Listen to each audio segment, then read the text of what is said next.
Casual here. In this video I'll be shining a spotlight into the murky depths of EA's loot boxes, rummaging through the junk box of odds and ends, in order to let you all know whether buying packs in FIFA is worth it. All with an eye to the casual player who doesn't have the time to grind out huge quantities of gold through playing the game. If you like this video, please do subscribe to be notified about future content. And hit the like button so that I know that you want to see more of these type of videos. Anyone who plays EA games such as FIFA or Madden will know about their loot boxes or packs. In fact, given the plethora of lawsuits against EA globally, most people will have heard of them, or at least the gambling nature of them. For EA, they form a significant part of their revenue each year. FUT Ultimate Team makes up almost 1/3 of their annual revenue alone.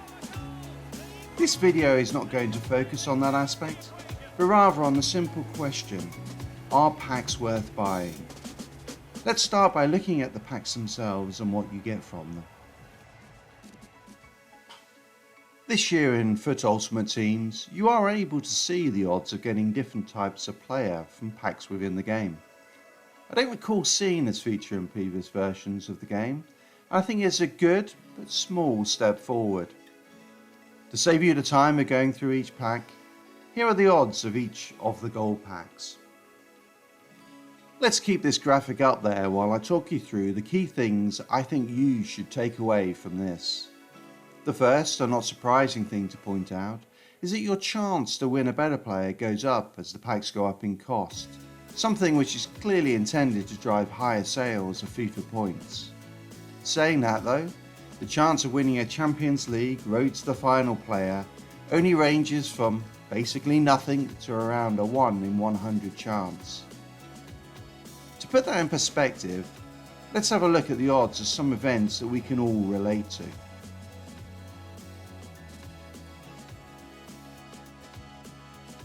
Now, one thing to bear in mind is that the odds for each pack are the same.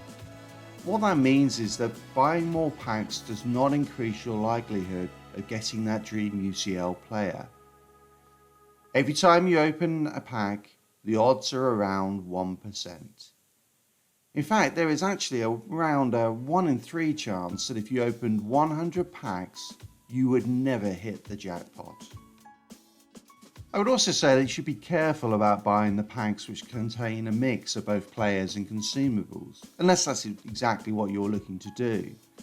As my friend Ron John found out recently, mega packs come with a mix of players and consumables, and in reality, a 30 card mega pack often has fewer players than an all player pack. Look at this, my rare players pack had more than my rare mega pack. What is this bullshit?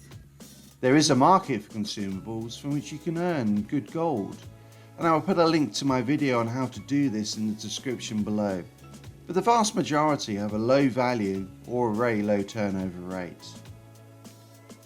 I would also strongly recommend that you never buy a pack with gold. As we will see later, the expected returns just aren't good enough for that. The final thing I would flag is the real world cost of each pack, which is based on buying FIFA points in bulk. FIFA points are very similar to the trick that casinos use with chips. We're all naturally more cautious when it comes to betting with real money than we are with points or chips. We're able to see the value of dollar bills, but the chips are just play money. If each time we bought a pack we had to charge our card for an actual dollar transaction, I'm pretty certain that the Ultimate Team revenue would plummet. Let's have a look at how these odds play out in practice. I bought 12,000 FIFA points for just under $100 using the discount I get as an EA Play subscriber. Frees are around the cost of $100 when looking at some of the data later. This allowed me to buy 8 rare player packs which contain 12 rare players and 11 premium gold player packs which also contain 12 players but only 3 are rare. Here are some of the highlights from the pack opening.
So clearly the walkout Firmino was the high point of these packs, particularly for a native of Liverpool like myself. Overall there were some good cards, 3 85 rated players and 1 team of the week player on top of Firmino. Let's have a look though at the results from all of the packs. As can be seen, the vast majority of the players were rated 82 or less, which is not a surprise given the odds that EA publishes. You can also see that the rare player packs held significantly more 83 and higher rated players, with a little over 11% of the cards, compared to only about 3% for the premium gold player packs. So if you are looking to find a star player to build your team around, the rare player packs are certainly the way forward. And around a 1 in 20 chance, the odds are not awful.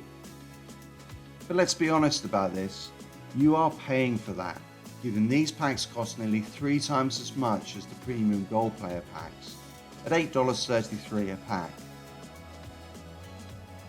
It is also fair to say that I could have built a reasonable base squad from the players from the packs that I opened. Not great, but certainly serviceable.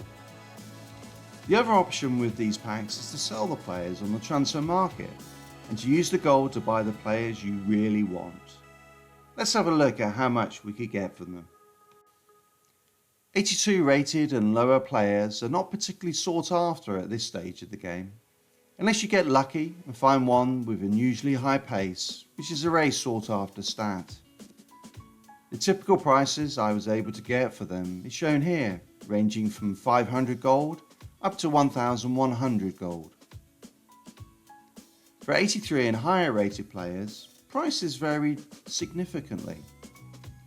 For example, Alan, an 83 rated central defensive midfielder for Everton, will sell for 20,000 gold, while Higuain, a rather portly, aging 83 rated striker who plays in the MLS, only sells for around 1,300 gold. It is worth checking the market for these players so you can set your price correctly. Here's a quick look at some of the values of the other players I packed. Selling all of the players would result in total sales of about 240,000 gold, after the 5% charge that EA takes on every transaction. This is a pretty reasonable sum, which would allow you to build a strong squad, particularly now that prices have started to come down. However, to put it in perspective, Messi is currently selling for around 650,000 gold, and Neymar for over 1 million. So unless you have the luck of a saint, or are prepared to invest significant amounts of real money, you are not going to build the dream team from buying packs alone. One final thing to point out is that when comparing the gold back to the amount spent on the pack, the premium gold player pack turns out to be the most cost effective, generating around 3,300 gold per dollar spent, compared to 2,300 gold per dollar spent for the rare player packs. In certain circumstances, I would say that yes, it is worth spending $100 to buy the right player packs. As a casual player without the time to grind out matches for gold or objective packs, this investment can help you build a very solid squad very quickly and allow you to get the most out of the game. I would recommend that you focus on the player packs, as getting rare consumables rather than players is very frustrating indeed. I would also strongly recommend that you do not use in-game gold to buy packs. The return is lower than the cost in my experience. For example, the rare player packs I opened generated around 19,000 gold per pack, well below the 50,000 gold that they cost. In addition, I think that squad building challenges for packs should also be avoided, as the value of the players you are trading in will generally be higher than the players in the pack that you get. Finally, please do remember just how low the odds are of getting one of the top players in the game from opening packs. You could open packs forever and never get one. Buying more does not improve your chances. And everything in this game is designed to get you to buy packs. the resource requirement of contracts that needs a constant supply from packs throughout the life of the game, the inability to play game modes or challenges to win certain players, and the pack opening itself that builds up excitement and then leads to the inevitable feeling of what might have been. All of this is deliberate and insidious, a mechanic designed to get you to part with your hard-earned money for something you can't use outside of a game you won't be playing in 6 months' time. I hope that you liked this video and found it useful. If you have any thoughts on it, please do leave me a comment below. I would love to hear from you on what worked for you. Please do subscribe and hit the like button. Until next time, Casual out.